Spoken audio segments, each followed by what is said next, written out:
హైదరాబాద్లో communal violence అధ్యక్ష. ఒకే road విజయవాడకు రావాలన్నా, బెంగళూరుకు పోవాలన్నా, బాంబేకి పోవాలన్నా ఒకే రోజు హైకోర్టు ద్వారా మలక్పేట ద్వారా వచ్చేవాడు. 6 నెలలు కర్ఫ్యూ ఎన్టీఆర్తో ప్రారంభమైంది కంట్రోలింగ్. దానిపైన కూడా నేను కంట్రోల్ చేశాను. కొంతమంది బాధపడ్డారు. నాకు ఇప్పుడు కూడా జ్ఞాపకం ఉంటుంది. కొంతమంది మనుషులు మర్చిపోలేము.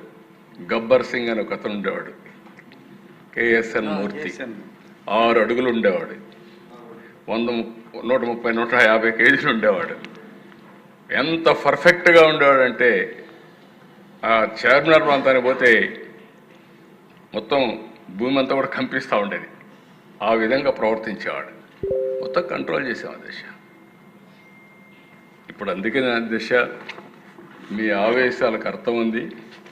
పరిటాల రవీంద్ర ఆ రోజుట్లో ఆఫీసులో చంపేశారు దిశ. ఇవన్నీ కొన్ని చాలా జరిగాయి. అయితే నేను ఒకటే మీ అందరిని కోరేది,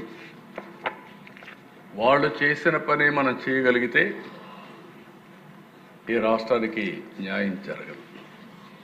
కానీ ఒక విషయం గుర్తుపెట్టుకోవాలి, మీరు తప్పు చేసి నేను తప్పించుకుంటానంటే మాత్రం ఈ ప్రభుత్వంలో ఎట్టి పరిస్థితుల్లో కుదరదు.